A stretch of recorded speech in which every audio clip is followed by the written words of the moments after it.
Hello everyone. आज के session में डिस्कस करने वाले हैं इलेक्ट्रोमैग्नेटिक वेव यानी विद्युत चुंबकीय तरंग। एक बहुत ही छोटी सी चैप्टर है ये, और इस चैप्टर का आज एक ही साथ सब्जेक्टिव सवाल के बाद ऑब्जेक्टिव सवाल भी करवा दिया जाएगा आप लोगों को, जो बिहार बोर्ड से रिलेटेड है।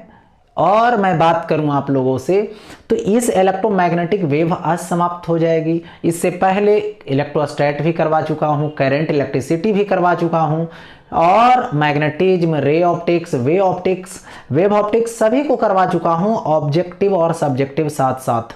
ठीक है, तो आप यदि नहीं वो सब लेक्चर को कंप्लीट किए हैं तो प्ले लिस्ट में जाकर उन लेक्चरों को स्टार्टिंग से कंप्लीट कर लें, जो कि आपका आने वाला जो बोर्ड का एग्जाम है उसमें आप अच्छे से सवाल सॉल्व कर सकें। तो आज की टॉपिक स्टार्ट करता हूं इलेक्ट्रोमैग्नेटिक वेव। ठीक है, देखिए इसमें सवाल कैसे पूछे जाएंगे। विद्युत चुंबकीय तरंग क्या है, इसके गुणों को लिखें। What are electromagnetic wave, their write their properties. तो सबसे पहले इलेक्ट्रोमैग्नेटिक वेव लिखनी है कि ये होता क्या है, इसका डिफिनीशन लिखना है। तो सिंपल में समझ लीजिए, पहले इलेक्ट्रोमैग्नेटिक वेव की मतलब होती है यानी इलेक्ट्रिक फील्ड और मैग्नेटिक फील्ड दोनों साथ साथ ओसिलेट करती है और दोनों एक साथ कंबाइंड रहती है, तो वो जो वेव होता है उसी को यहां पर बोलते हैं इलेक्ट्रोमैग्नेटिक वेव यानी विद्युत चुंबकीय तरंग। यानी दोलन कर रहे विद्युत क्षेत्र और चुंबकीय क्षेत्र का जो समूहन होता है वही क्या होता है, विद्युत चुंबकीय तरंग होती है। इसकी उत्पत्ति कैसे होती है, इसकी ओरिजिनेट कैसे होता है, ये ओरिजिन इसका क्या है।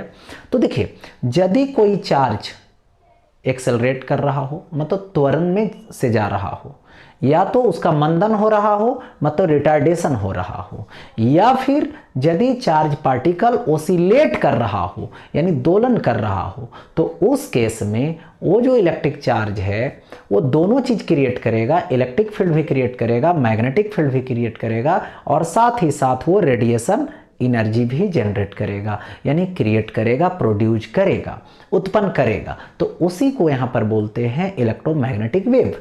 जैसे बल्ब के फिलामेंट से जब करंट पास होती है तो बल्ब का फिलामेंट क्या होता है, ग्लो हो जाता है, लाइट देना शुरू कर देता है, लाइट एनर्जी देना शुरू कर देता है। तो जो लाइट एनर्जी आ रही है, जो लाइट एनर्जी का इमिशन हो रहा है, वही क्या है, इलेक्ट्रोमैग्नेटिक वेव है। वो क्यों हुआ, तो वहां पर फिलामेंट से जब लाइट एनर्जी क्रिएट हुआ तो उसका मेन रीजन रहा कि इलेक्ट्रॉन जैसे मतलब करंट जैसी पास किया तो वहां पे चार्ज का क्या हुआ, रिटार्डेशन हुआ। इस तरीके से बोल सकते हो। तो यहां पे इलेक्ट्रोमैग्नेटिक वेव क्या है, विद्युत चुंबकीय तरंग क्या है, यानी इलेक्ट्रोमैग्नेटिक वेव दोलित विद्युत और चुंबकीय क्षेत्र के समूहन को विद्युत चुंबकीय तरंग कहते हैं। यानी the composition of oscillating electric and magnetic field are called electromagnetic wave. यानी वेव की तरह ओसिलेशन होगा, किसका, इलेक्ट्रिक फील्ड का और मैग्नेटिक फील्ड का। यानी वेव के हिसाब से होगा, तरंग के हिसाब से होगा। तो जिस तरह से वो इक्वेशन को फॉलो करता है उसी तरीके से यहाँ पर इलेक्ट्रिक फील्ड भी इक्वेशन को फॉलो करता है और मैग्नेटिक फील्ड भी इक्वेशन फॉलो करता है। तो पता होनी चाहिए कि वेव की जो इक्वेशन होती है वो आ तो साइन के फंक्शन को फॉलो करता है या तो कॉस के फंक्शन को फॉलो करता है, उसी के हिसाब से इसको भी फॉलो करना पड़ेगा। तो देखिए होता क्या एक्चुअली, यहां पर मैं डिस्कस करूं तो देखिए यहां पर इलेक्ट्रिक फील्ड और मैग्नेटिक फील्ड आ रहा है। तो इसमें सपोज कर लीजिए कि ये जो एक्सिस है ये वाई एक्सिस है, चलो ठीक है, ये एक्सिस हुआ जो एक्स एक्सिस है, इधर एक एक्सिस है जो जेड एक्सिस है, और ये ओरिजिन हुआ। देखिए यहां पर इस पे इलेक्ट्रिक फील्ड है और इस पे मैग्नेटिक फील्ड है। वाई एक्सिस पे इलेक्ट्रिक फील्ड की ओसिलेशन होगी और जेड एक्सिस पे मैग्नेटिक फील्ड की ओसिलेशन होती है, और एक्स एक्सिस के तरफ वेव की प्रोपेगेशन होती है, यानी वेव मोशन इधर होगा, इलेक्ट्रोमैग्नेटिक वेव का वेलोसिटी इधर जाएगा। अब देखिए यहाँ पे ये जो इलेक्ट्रिक फील्ड है वो किसको फॉलो करता है, तो E इज इक्वल टू होता है ई नोट। ई नोट को बोलते हैं peak value of electric field, यानी मैक्सिमम यानी महत्तम मान इलेक्ट्रिक फील्ड वाला का। अब देखो ये होता है साइन हो गया, और ये आता है के एक्स माइनस ओमेगा टी।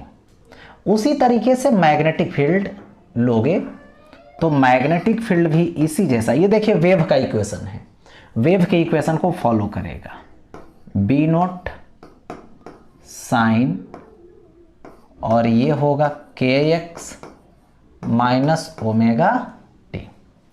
हो गया ऐसा। अब देखिए यहां पे ओसिलेशन हुआ किसका, इलेक्ट्रिक फील्ड का।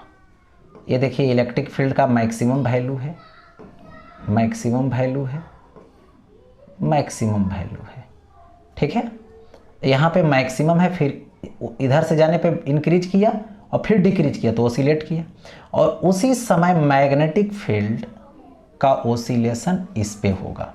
जिस समय ये जीरो रहेगा इलेक्ट्रिक वाला, मैग्नेटिक वाला भी जीरो, और जिस समय ये देखो इतना वैल्यू, इसका मैक्सिमम हुआ तो इसका भी मैक्सिमम, इसका देखो ऐसे, तो अभी इसका ओसिलेशन वाई एक्सिस के पॉजिटिव में और इसका ओसिलेशन जेड एक्सिस के पॉजिटिव में, यानी जिस समय ये जीरो वो भी जीरो, जिस समय वो मैक्स पॉजिटिव में ये भी मैक्स पॉजिटिव में, फिर ये आ गया जीरो वो भी हो गया जीरो, यानी दोनों साथ साथ ओसिलेट कर रहा है। जिस समय मैक्सिमम तो मैक्सिमम, जीरो तो जीरो।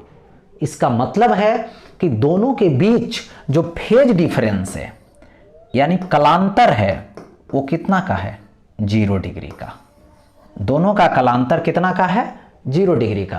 पूछा जाएगा कि मैग्नेटिक फील्ड और इलेक्ट्रिक फील्ड का कितना जो है से फेज डिफरेंस होता है, किस में, इलेक्ट्रोमैग्नेटिक वेव में, तो बोलना है 0 डिग्री होता है, फाई इसका क्या होता है, 0 होता है।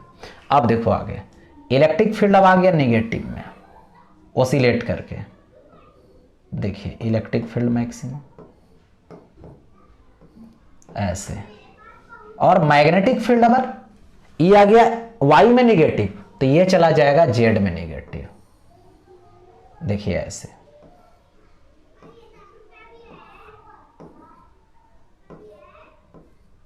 ये चला जाएगा जेड में नेगेटिव, फिर वो इलेक्ट्रिक फील्ड वाई में पॉजिटिव जाएगा, magnetic field sorry electric field Y में पॉजिटिव और मैग्नेटिक फील्ड जेड पॉजिटिव में आ जाएगा, और इसी तरह से आगे बढ़ते चला जाएगा। अब यहाँ पे इसकी जो वेलोसिटी होगी, इलेक्ट्रोमैग्नेटिक वेव की जो वेलोसिटी होती है वो स्पीड ऑफ लाइट होता है, स्पीड ऑफ लाइट कहाँ, तो वैक्यूम में, ठीक है, जिसकी वैल्यू वैक्यूम में सी होता है, जिसकी वैल्यू कितना होती है 3 × 10⁸ मीटर पर सेकेंड होता है। यानी इलेक्ट्रोमैग्नेटिक वेव का प्रोपेगेशन वैक्यूम में होती है।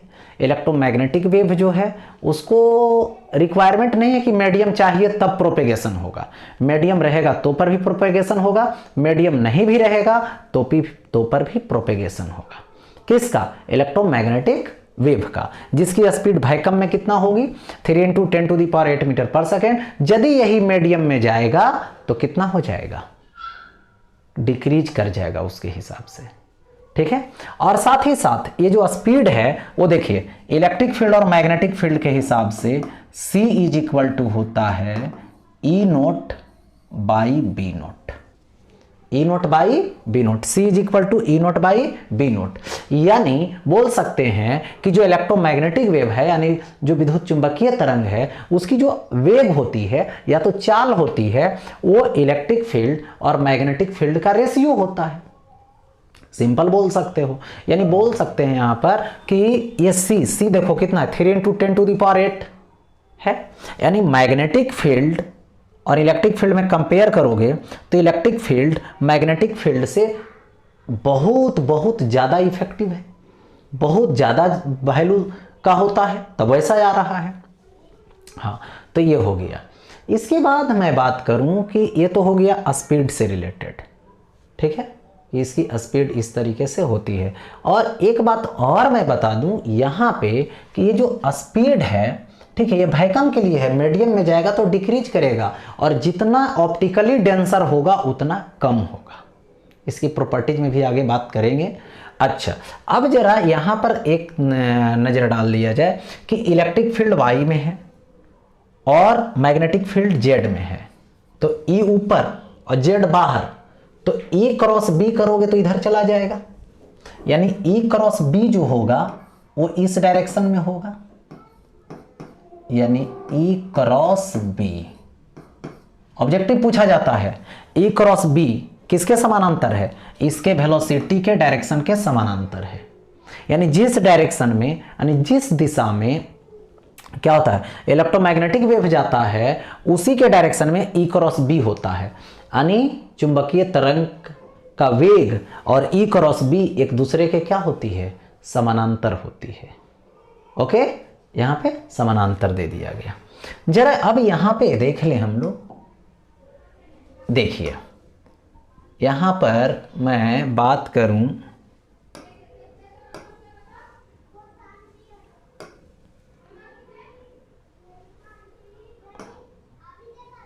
देखिए यहां पर क्या हो रहा है, इलेक्ट्रोमैग्नेटिक वेव जो देख रहे हो रेड कलर, वो है आपका रेड कलर जो देख रहे हो, ठीक है, वो आपका यहां पर दे रखा है इलेक्ट्रिक फील्ड है, और जो ब्लू कलर दे रखा है वो है मैग्नेटिक फील्ड, ठीक है। और मैग्नेटिक फील्ड देखिए मैं बात करूं तो यहां पे देखिए मैग्नेटिक फील्ड ब्लू कलर वाला पॉजिटिव में है, तो इलेक्ट्रिक फील्ड पॉजिटिव में है, रेड वाला प्लस वाई में, ठीक है। और जरा ध्यान से देखेंगे तो ऐसा फील होगा कि लगेगा कि वो ऑसिलेट कर रहा है और आगे बढ़ रहा है। देखो आगे बढ़ते जा रहा है, ऑसिलेट करते जा रहा है, आगे बढ़ते जा रहा है। तो इलेक्ट्रिक फील्ड और मैग्नेटिक फील्ड का देख लीजिए, रेड और ब्लू। और यहां पर एक चीज देखिएगा आप लोग, देखिए जिस समय इलेक्ट्रिक फील्ड जीरो हुआ, देखो ई और बी जीरो है, अभी दोनों एक जगह पे है, ठीक है, यानी दोनों एक साथ जीरो हुआ। अब देखो ऑसिलेट करवा के जरा सा देखिए, जब मैं बात करूं यहां पर कि देखो ये पॉजिटिव में है ई, तो ये देखो यहां पर देखो पॉजिटिव में है, तो बी देखो इधर पॉजिटिव में है, ठीक है। ऑसिलेट करता है सेम नेचर में, सेम सिचुएशन में। देखिए पॉजिटिव में तो भी पॉजिटिव में, ये भी नेगेटिव में तो ये भी नेगेटिव। तो ये रहा यहां पर किसका, तो इलेक्ट्रिक फील्ड और मैग्नेटिक फील्ड के ऑसिलेशन से ये हो गया इलेक्ट्रोमैग्नेटिक वेव। लेकिन आपको एग्जामिनेशन में सिर्फ जो मैंने बताया था यहां तक, वो जवाब देके फिगर बना देना है और रहने देना है। ओके, अब आते हैं इसके कुछ खास प्रॉपर्टीज को लेकर। अब आता है इसका प्रॉपर्टी। देखिए प्रॉपर्टीज क्या है, ये अनुप्रस्थ है। अनुप्रस्थ का मतलब हुआ ट्रांसवर्स, यानी दीज आर, है ना, ट्रांसवर्स वेव। क्यों ट्रांसवर्स वेव है, जैसे आपने देखा कि जो वेव का प्रोपेगेशन हो रहा है वो इस डायरेक्शन में हो रहा है एक्स एक्सिस में, लेकिन जो करवा रहा है वो ऑसिलेट कर रहा है वाई एक्सिस और जेड एक्सिस में, मतलब एक्स एक्सिस के परपेंडिकुलर। तो मोशन के डायरेक्शन के परपेंडिकुलर में जब ऑसिलेशन हो रहा हो तो उसको बोलते हैं ट्रांसवर्स वेव, यानी इसके कारण ये ट्रांसवर्स है, अनुप्रस्थ है। यह निर्वात में गमन करती है, मैंने पहले बता रखा था।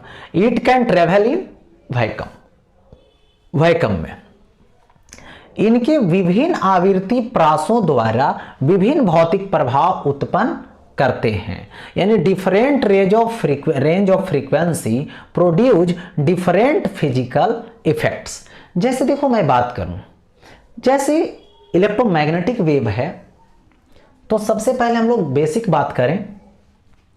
बेसिक ये है कि वायलेट से लेकर रेड तक चले जाओ, ये है वायलेट, है ना, बैगनी कलर। बैगनी कलर की जो वेवलेंथ होती है वो होती है 4000 एंगस्ट्रम, और ये रेड कलर का जो होता है ये होता है 7000 एंगस्ट्रम, ठीक है। अब देखिए ये जो वेवलेंथ है इतना है, तो इसकी फ्रीक्वेंसी भी इसी के हिसाब से होगी, क्योंकि इसका जो फ्रीक्वेंसी निकालोगे तो देखो वेलोसिटी फिक्स है, तो क्या होता है v is equal to frequency into lambda. एक energy is equal to h nu या तो एच सी बाई लेमडा। दोनों केस में देखोगे तो लेमडा बढ़ेगा तो फ्रीक्वेंसी कमेगा, लेमडा बढ़ेगा तो फ्रीक्वेंसी घटेगा, और लेमडा घटेगा तो फ्रीक्वेंसी बढ़ेगा। इसमें भी वही बात है, ठीक है। लेकिन इसमें बात यह है कि फ्रीक्वेंसी बढ़ेगी तो एनर्जी बढ़ेगा और फ्रीक्वेंसी घटेगी तो एनर्जी घटेगा। लेकिन यहां से कंपेयर कीजिए, लेमडा बढ़ेगा फ्रीक्वेंसी घटेगा, एनर्जी घटेगा। लेमडा घटेगा फ्रीक्वेंसी बढ़ेगा, एनर्जी बढ़ेगी। होगा ऐसा? अब देखो तो यहां पर वायलेट कलर का और रेड कलर में कंपेयर करोगे, पूछा जाएगा किसका एनर्जी ज्यादा है, तो जिसका वेवलेंथ कम है। किसका फ्रीक्वेंसी ज्यादा है, तो जिसका वेवलेंथ कम है। ओके ऐसे। तो ये विजिबल रेंज है। विजिबल रेंज मतलब एक कैसा फिजिकल प्रॉपर्टी इफेक्ट क्रिएट करता है ना। तो इसका इफेक्ट है कि हम लोग इसके प्रेजेंस में यानी इसकी उपस्थिति में हम लोग वस्तुओं को देखते हैं। ये बात हो गई। अब देखो यदि इधर हो जाएगा और कम हो जाएगा, तो कम जाएगा इधर चला जाएगा, तो ये हो जाएगा यूवी अल्ट्रावायलेट यानी पराबैंगनी किरणें। और पराबैंगनी जो किरणें होगी उसकी उपस्थिति में हम लोग देख नहीं पाएंगे, ठीक है। और इधर चला जाएगा तो ये हो जाएगा IR मतलब इंफ्रारेड, माने इससे बढ़ जाएगा तो, ठीक है। तो इसका भी अलग आ गया। फिर आ जाता है एक्स-रे। एक्स-रेज की बात करें, ये सब क्या है, अल्ट्रावायलेट है, ठीक है। पूछा जाएगा तीन यहाँ पे बात करेगा कि इलेक्ट्रोमैग्नेटिक वेव के बारे में बताइए, कुछ नेम बताइए, है ना। लिखिए 2-3। तो क्या हो गया, विजिबल रेज हो गया, अल्ट्रावायलेट हो गया, इंफ्रारेड हो गया, एक्स रेज हो गया, गामा रेज हो गया, ठीक है, माइक्रोवेव हो गया, टेलीविजन वाला जो वेव है ये हो गया, मोबाइल का वेव हो गया, ये सब हो गया।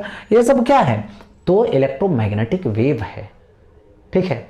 देखना कि जहां पर चार्ज का जिक्र नहीं हो, मास का जिक्र नहीं हो, जिसमें वो बीम जब के रूप में जब जाएगा तो वो होगा इलेक्ट्रोमैग्नेटिक वेव। और यही कहता है इलेक्ट्रॉन बीम जा रहा है, क्या ये जो है से आपका इलेक्ट्रोमैग्नेटिक वेव है? नहीं, क्योंकि उसके पास चार्ज है।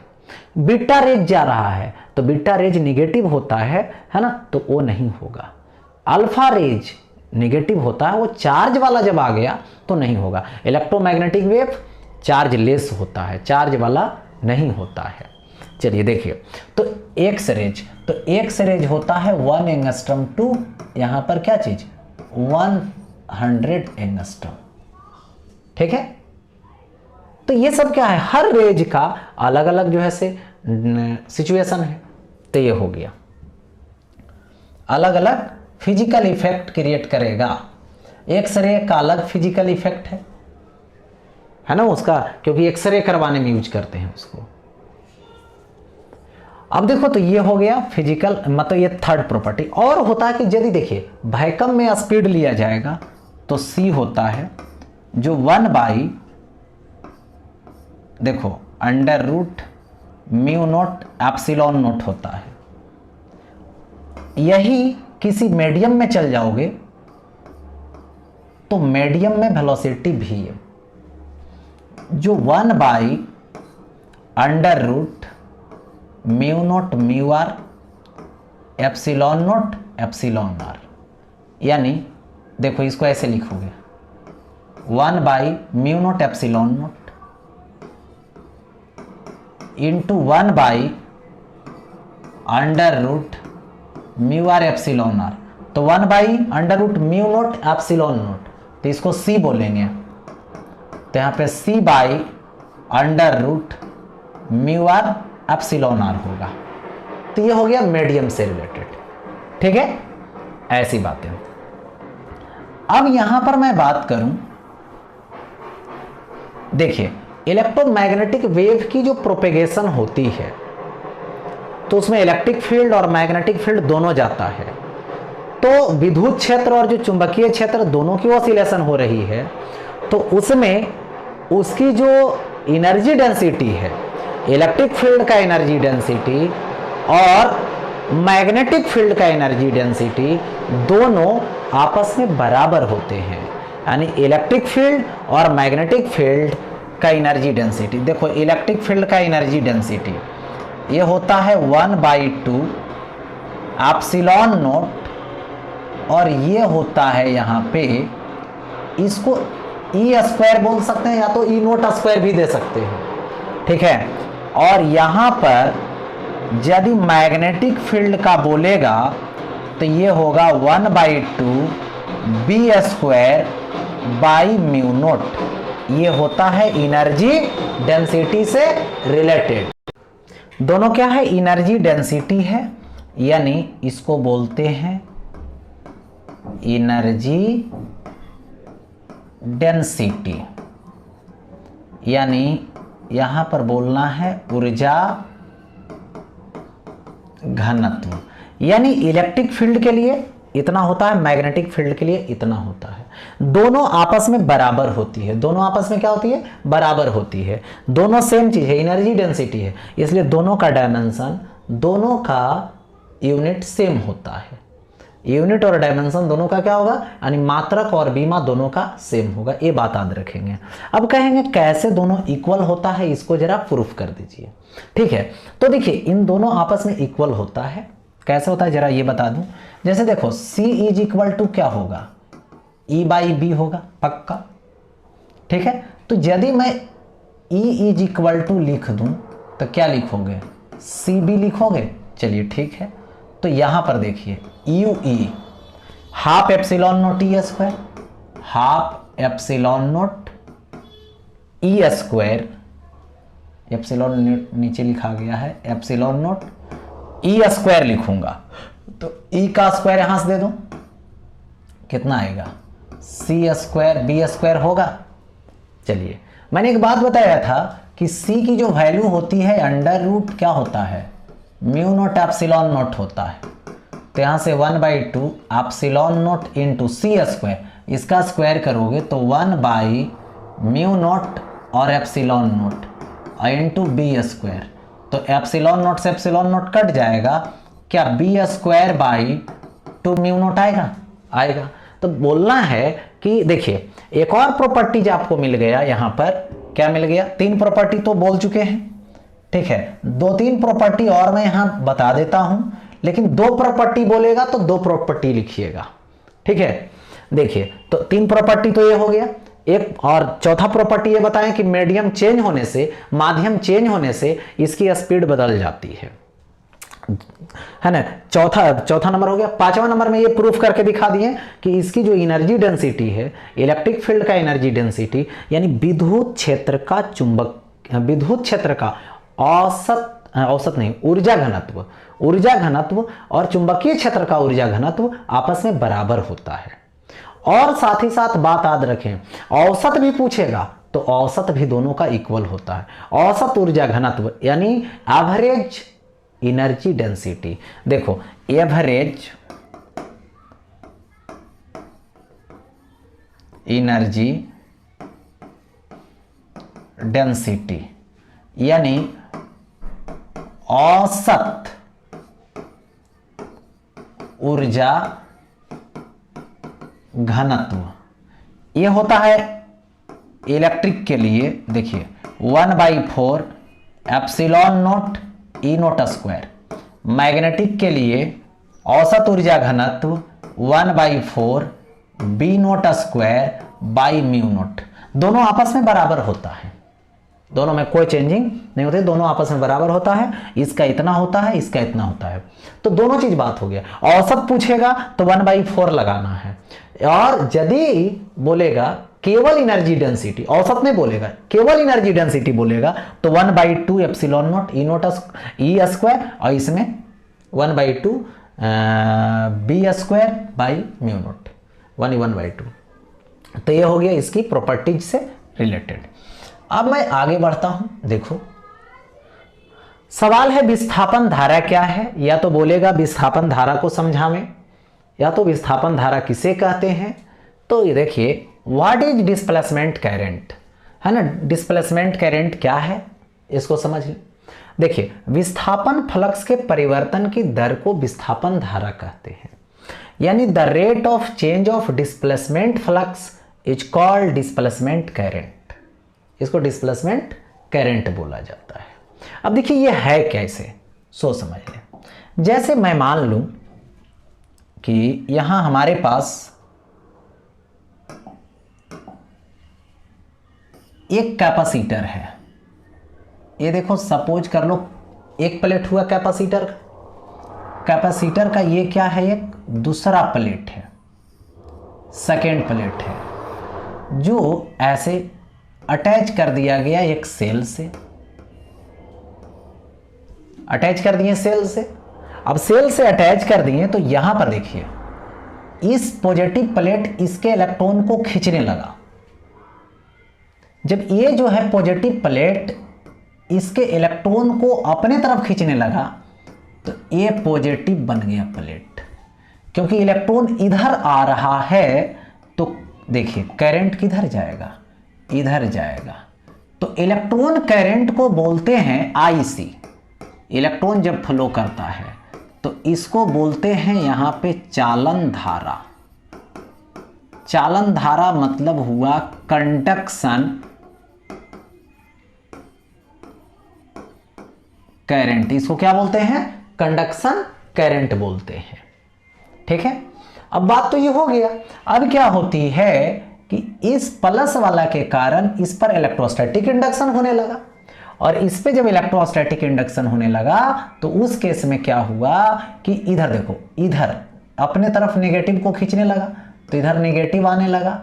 ठीक है, अब देखो और इधर पॉजिटिव, तो जैसे पॉजिटिव होने लगा तो तुरंत यहां वाला इलेक्ट्रॉन इधर से इधर इलेक्ट्रॉन जाने लगा और जाके न्यूट्रल बनाने लगा उसको। तो इलेक्ट्रॉन इधर तो करंट उल्टा जाएगा, इलेक्ट्रॉन इधर जा रहा है तो करंट इधर आएगा।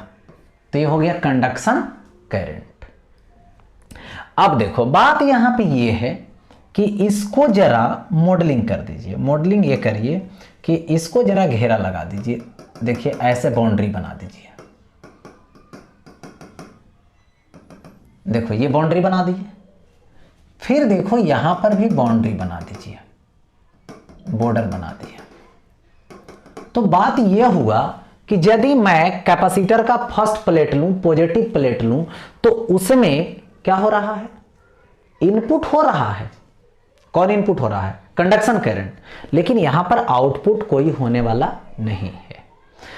उसी तरीके से इस प्लेट को लो, सेकेंड प्लेट को जो नेगेटिव प्लेट है उस पे जाएंगे तो आउटपुट हो रहा है कंडक्शन करंट, लेकिन इनपुट नहीं हो रहा है। तो किरचॉफ जी के रूल पे यदि चलें तो क्या बताया गया था कि जहां पर करंट इन होती है वहां पे आउट होती है, और जहां पे आउट हो रही है वहां पर निश्चित है कि कहीं ना कहीं इन हो रहा है। और यही यहां पर दिखाई नहीं दे रहा है कि इन हो रहा है, आउट नहीं हो रहा है, आउट हो रहा है, इन नहीं हो रहा है यहां पर। तो दिक्कत वाली बात है। तो यहां पर बताया गया, ठीक है, मैक्सवेल जी के अकॉर्डिंग और एम्पियर जी के अकॉर्डिंग। देखिए यहां पर हुआ क्या, इसका बेसिक आइडिया लगाया गया कि बेसिक आइडिया में यह बताया गया कि यहां पर जो है धीरे धीरे चार्ज क्या कर रहा है, इंक्रीज कर रहा है। क्योंकि पहले तो चार्ज नहीं था ये बॉडी, अब धीरे धीरे क्या हो रहा है, चार्जिंग बढ़ रहा है, चार्ज स्टोर बढ़ रहा है, तो इसके बीच इलेक्ट्रिक फील्ड भी बढ़ रहा है। तो इलेक्ट्रिक फील्ड बढ़ रहा है तो यहां पर देखिए इस फेस से क्या हो रहा है, इलेक्ट्रिक फील्ड गुजरने वाला बढ़ रहा है। ठीक है, तो इलेक्ट्रिक फील्ड लाइन प्लस वाला से निकल करके माइनस वाला में जा रहा है, जिसकी वृद्धि हो रही है, जो चेंज कर रहा है, जो क्या कर रहा है, चेंज कर रहा है। यानी ये चेंज कर रहा है क्रॉस करके जाने वाला, इसका मतलब फ्लक्स चेंज हो रहा है। तो यही जो फ्लक्स है उसी का जो चेंज रेट है वही क्या देता है, यहाँ पे डिस्प्लेसमेंट करंट देता है। वही एक प्रकार की करंट देता है जिसका नाम है डिस्प्लेसमेंट करंट। डायरेक्ट डिस्प्लेस हो जाता है, एनर्जी का डिस्प्लेसमेंट हो रहा है एनर्जी के लिए। तो यहां पर मैं बात करूं कि देखिए इन दो, इसका मान लो surface charge density sigma sigma, यहाँ पर इलेक्ट्रिक फील्ड क्या है, E। तो E इज इक्वल टू आएगा सिग्मा बाई एप्सिलॉन नॉट। देखो तो यहाँ पे सिग्मा क्या होता है, चार्ज बाई एरिया होता है। तो E is equal to charge by area, Q by epsilon naught ये होगा। अब देखो इधर आ जाएगा एप्सिलॉन नॉट, ये क्या आएगा, ये आएगा। तो Q is equal to epsilon naught E। देखिए इतना आ गया, तो इसको क्या लिख सकते हो, Q is equal to epsilon naught E। E मतलब इलेक्ट्रिक फील्ड, ये मतलब एरिया, तो इसको क्या बोलोगे, इलेक्ट्रिक फ्लक्स बोलना। ये क्या है, इलेक्ट्रिक फ्लक्स है। अब यही क्या देगा, करंट देगा, क्योंकि क्या हो रहा है, फ्लक्स बदल रहा है, मतलब यहाँ पर स्टोरेज चार्ज का इंक्रीजमेंट हो रही है। इसका मतलब चार्ज चेंज हो रहा है, इसका मतलब डिफिनिट है उसका रेट होगा, तो उसी के रेट को, चेंज रेट को ही क्या बोलते हैं, यहाँ पे करंट बोलते हैं। होगा ऐसा। अब देखो यहाँ पर क्या लिखोगे, I D is equal to D by D T, phi के जगह, क्यू के जगह पे, क्यू के जगह पे एप्सिलॉन नोट, और ये क्या आएगा, फाई ई आएगा। ठीक है, तो यहाँ पर I D is equal to epsilon naught बाहर, तो ये क्या आएगा, D phi E by D T. यही हो गया क्या चीज, डिस्प्लेसमेंट करंट। इसी को यहाँ पर बोलते हैं डिस्प्लेसमेंट करंट, यानी ये हो गया डिस्प्लेसमेंट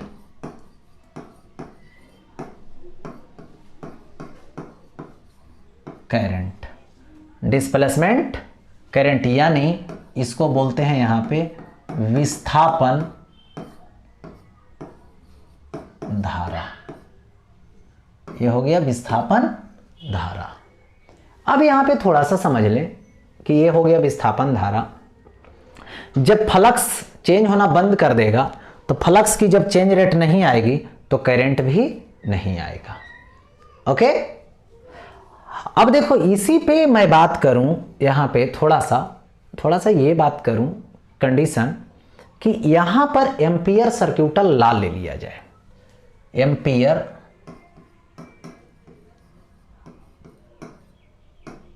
एम्पियर्स सर्क्यूटल लॉ यानी एम्पियर का परिपथीय नियम। तो एम्पियर का परिपथीय नियम क्या होगा, देखो इंटीग्रेशन क्लोज्ड लाइन का B dot D L is equal to mu not I सी इन करने वाला आउट करने वाला आई डी, और ये दोनों मिल करके बन गया Maxwell ampere circuital law. Maxwell ampere circuital law, ठीक है, यानी मैक्सवेल एम्पियर जो सर्क्यूटल लॉ है वो क्या है, टोटल करंट के लिए है, कुल विद्युत धारा के लिए है। ओके, यानी एम्पियर का परिपथीय नियम के अनुसार हो गया ये। तो ये हो गया डिस्प्लेसमेंट करंट से रिलेटेड। आगे बढ़ूं, स्क्रीनशॉट लेना है कर ले सकते हैं। ओके, अब देखो आगे बढ़ता हूं इसके ऑब्जेक्टिव सवाल की ओर। सब्जेक्टिव के बाद इसका ऑब्जेक्टिव सवाल बताने वाले हैं और क्या है इसके बारे में डिस्कस करेंगे। फर्स्ट सवाल आप लोग देख रहे हैं, विद्युत क्षेत्र का आयाम तथा चुंबकीय क्षेत्र का आयाम का अनुपात होता है। ठीक है, यानी the ratio of amplitude of electric field and magnetic field is equal to, यानी इलेक्ट्रिक फील्ड, देखिए इलेक्ट्रिक फील्ड पहले किसका आयाम लेना है, विद्युत क्षेत्र का यानी ई नोट, और बाई मैग्नेटिक फील्ड लेना है उसका आयाम, आयाम मतलब मैग्नीट्यूड मैग्नेटिक फील्ड का, ई नोट बाई बी नोट हो गया, ई नोट बाई बी नोट दे दिया गया। अब जब ई नोट बाई बी नोट दे दिए तो ये क्या आएगा बोलो, सी आएगा, यही रेशियो एम्पलीट्यूड हो गया इन दोनों का और दोनों का रेशियो ले लिए तो सी, और सी का वैल्यू 3 × 10⁸ मीटर पर सेकेंड स्पीड ऑफ लाइट होती है। यानी कौन सा ऑप्शन मैच किया, 3 × 10⁸ मीटर पर सेकेंड, यानी ए ऑप्शन। ओके, अब देखो विद्युत चुंबकीय तरंग के लिए कौन संबंध सही है, यानी which relation is correct for electromagnetic waves. तो क्या सी अभी इतना होगा, नहीं इतना होगा नहीं। तो अभी तो मैंने बताया था कि C इज इक्वल टू 1/√ε0 μ0ε0 हो गया। आगे बढ़ूं, देखिए आगे आ गया यहां पर नेक्स्ट में यहां पे क्या है, यदि विद्युत चुंबकीय तरंग का UB विद्युत क्षेत्र तथा चुंबकीय क्षेत्र का औसत ऊर्जा घनत्व है, ठीक है, यानी UE औसत ऊर्जा घनत्व है, और किसका, इलेक्ट्रिक का, और मैग्नेटिक का क्या है, UB है, एवरेज एनर्जी डेंसिटी, ठीक है, ऊर्जा घनत्व है। तो क्या होगा, यानी if UE and UB are the mean energy density of the electric and magnetic field of EM wave, यानी इलेक्ट्रोमैग्नेटिक वेव, देन तो दोनों को आपस में क्या बोले थे, इक्वल होता है। दोनों आपस में UE और UB आपस में बराबर होते हैं। तो बराबर कौन सा है, देखो तो ये ग्रेटर है, ये लेस है, ये इक्वल है, देखो यहां पर कौन सा ऑप्शन, तो बी ऑप्शन करेक्ट हुआ। विस्थापन धारा का व्यंजक है, तो अभी मैंने बताया प्रूफ करके कि जो विस्थापन धारा होती है वो क्या होता है, ε0 d∅e/dt। तो इसमें चूज कीजिए ε0 d∅e/dt, यानी कौन सा ऑप्शन मैच कर रहा है, तो ये वाला बी ऑप्शन मैच कर गया, हो गया विस्थापन धारा से रिलेटेड। आगे बढ़ता हूं नेक्स्ट, देखिए नेक्स्ट में क्या है, सो जरा देखिए, विद्युत चुंबकीय तरंग में विद्युतीय एवं चुंबकीय क्षेत्रों के बीच कलांतर है, यानी the phase difference between electric and magnetic field in an electromagnetic wave is. अभी मैंने बताया कि इलेक्ट्रिक फील्ड और मैग्नेटिक फील्ड दोनों सेम फेज में ऑसिलेट करते हैं, यानी जिस समय पॉजिटिव में है तो दोनों पॉजिटिव में है, जिस समय मैक्सिमम हो रहा है तो दोनों का मैक्सिमम हो रहा है, जब जीरो हो रहा है ऑसिलेशन में तो दोनों के लिए जीरो हो रहा है। तो इसका मतलब मैंने बताया वहां पे सेम फेज है, यानी सेम फेज मतलब 0 डिग्री है, यानी 0 डिग्री, ए ऑप्शन करेक्ट होगा, 0। आगे बढ़ता हूं, 1/2ε0E² के विमीय सूत्र के समतुल्य बीमा की राशि है, यानी कौन है, तो मैंने बताया था कि इलेक्ट्रोमैग्नेटिक वेव में ये होता है, देखो 12ε0E², इसको बोलते हैं electric energy density, electric energy density electromagnetic wave वाला, और इसको क्या बोलते हैं, इलेक्ट्रोमैग्नेटिक वेव के मैग्नेटिक एनर्जी डेंसिटी, और दोनों सेम यूनिट का होता है और सेम डायमेंशन का होता है। तो सेम यूनिट सेम डायमेंशन, यानी b²/2 μ0, b²/2 μ0, b²/2 μ0, यानी देखो ये ऑप्शन करेक्ट हो गया, ठीक है। अब आगे बढ़ता हूं नेक्स्ट, देखिए 1/μ0 का बीमा सूत्र है, यानी डायमेंशनल फॉर्मूला है, इसकी जवाब देनी है, यानी यहां पर ऐसा कर दो, C इज इक्वल टू 1/√μ0ε0, इसके जैसा फॉर्मूला लाया पहले, लेकिन इसके जैसा ही करना पड़ेगा, क्योंकि 1/μ0ε0, तो इधर अंडर रूट है तो इधर स्क्वायर आ जाएगा, स्क्वायर इज इक्वल टू ये क्या हो गया μ0ε0, इसकी जो डायमेंशन होगी वो इसके डायमेंशन के इक्वल होगा। तो c² है तो c² c का L(t⁻⁻1), क्योंकि स्पीड है इसका होल स्क्वायर हो जाएगा। तो क्या लिखोगे इसको, फिर इसको लिखोगे L⁻2 T⁻⁻2 है ना, l पे पावर 2 t पे पावर -2, l पे पावर 2 t पे पावर -2, l पे पावर 2 t पे पावर -2, यानी कौन सा ऑप्शन हो गया, ऑप्शन ए ऑप्शन करेक्ट हो गया। आगे बढ़ता हूं, अवरक्त किरणों का मुख्य प्रभाव है, अवरक्त कर, है ना, यानी main effect of infrared is sensation of vision, यानी देखने की संवेदना, ये तो एकदम नहीं होगा क्योंकि उसके लिए विजिबल लाइट चाहिए। उष्मीय प्रभाव, है ना, उष्मीय प्रभाव, हाँ ये होगा, उष्मीय प्रभाव होगा, एक मिनट, ये नहीं, उष्मीय प्रभाव यानी थर्मल इफेक्ट हो गया।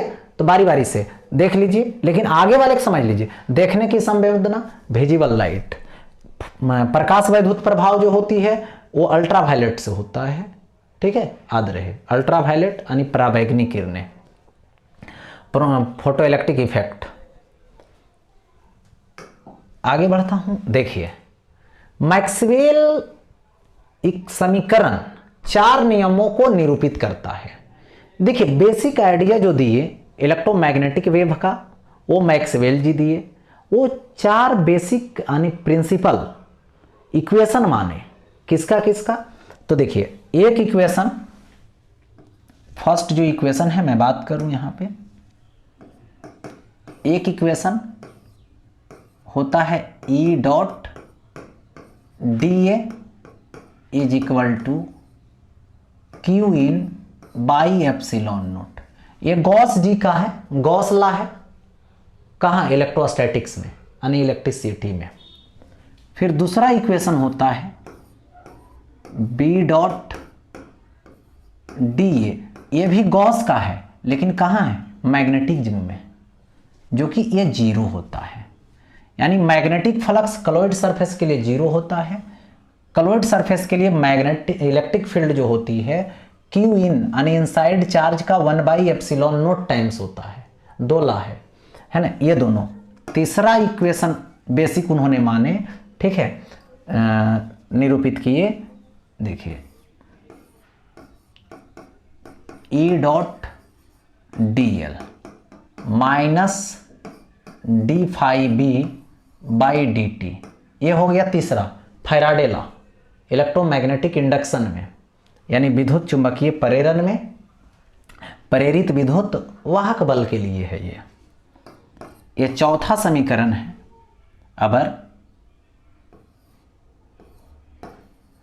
B डॉट dl, ठीक है, B dot dl is equal to mu naught IC plus ID, इसको बोलते हैं एम्पियर सर्क्यूटल लॉ से रिलेटेड, ठीक है। अब देखो तो यहां पर क्या बोल रहा है, इनमें मैक्सवेल एम्पियर नियम संबंधित है, तो मैक्सवेल एम्पियर नियम यानी टोटल करंट, तो देखना है यहां पर किससे है, कुल धारा से है, मतलब टोटल करंट से है, टू टोटल करंट, है ना, डिस्प्लेसमेंट, है ना, कंडक्शन नहीं, नन ऑफ दिस, यानी इसमें कुल धारा होगा, टोटल करंट होगा, यानी Maxwell equation represent 4 laws of electromagnetism, Maxwell Ampere law relates, देखो यही चारों लॉ, कभी देखो याद रखना मैक्सवेल इक्वेशन में 4 इक्वेशन ये होते हैं, ठीक है, लेकिन ये गॉस के लिए है दोनों, गॉस लॉ इलेक्ट्रिक फील्ड के लिए, मैग्नेटिक फील्ड के लिए, ठीक है, और ये हो गया फैराडे लॉ और ये हो गया एम्पियर सर्किटल लॉ से संबंधित। अब आगे बढ़ता हूं नेक्स्ट, देखिए जरा विद्युत चुंबकीय तरंग के संचरण की दिशा होती है, जरा देखिए यहां पे थोड़ा सा मिस्टेक होगा है, ये है इसका इंग्लिश यहां पे है अंग्रेजी में, ठीक है, देखो इसका the direction of propagation of electromagnetic wave is, यानी मैंने बताया था कि इलेक्ट्रोमैग्नेटिक वेव की जो प्रोपेगेशन होती है, जैसे इधर जा रहा है वेव का वेलोसिटी है, तो इधर कौन होगा, इधर होगा E क्रॉस B, मैंने बताया था E क्रॉस B, यानी E क्रॉस B के पैरेलल होता है, यानी विद्युत चुंबकीय तरंग के संचरण की दिशा होती है तो समानांतर होती है, किसका समानांतर होती है, तो E क्रॉस B के समानांतर होती है, यानी E क्रॉस B के पैरेलल होती है, यानी parallel to E cross B, parallel to E cross B हो गया। अब देखो मैं आगे बढ़ूं, नेक्स्ट, यहां पे नेक्स्ट में है प्रयोगशाला में, ठीक है, यहां पर दे रखा है प्रयोगशालाओं को बैक्टीरिया से मुक्त कराने में, ठीक है, उपयोग की जाती है, यानी लेबोरेटरी की बात कर रहा है। लेबोरेटरी में किसका, यानी कहने का मतलब हुआ which of the following are use to make labs free from bacteria, यानी बैक्टीरिया जो अवेलेबल होता है लेबोरेटरी में उसको मारने के लिए, उसको हटाने के लिए किसका यूज करते हैं, ठीक है। तो जो ज्यादा एनर्जी फुल होता है, जो ज्यादा, ठीक है, एनर्जी वाला होता है, उसका नाम है यहां पे अल्ट्रावायलेट, यानी अल्ट्रावायलेट किरणें, यानी जो परावैंगनी किरणें होती है ना, उसी का यूज करते हैं, अल्ट्रावायलेट रेज का बैक्टीरिया को मारने के लिए, ठीक है। इसका हिंदी यहां पर है और इंग्लिश में देखिएगा यहां पे है, इंग्लिश इसका यहां पर है, उल्टा हो गया थोड़ा सेट करने में। तो ये हो गया, तो ये सवाल रहा किसका, इलेक्ट्रोमैग्नेटिक वेव का। तो इसका ऑब्जेक्टिव और सब्जेक्टिव दोनों समाप्त होती है। फिर मिलते हैं मॉडर्न फिजिक्स को लेकर के, तब तक इन सब लेक्चर को कंप्लीट करके रखिए। टोटल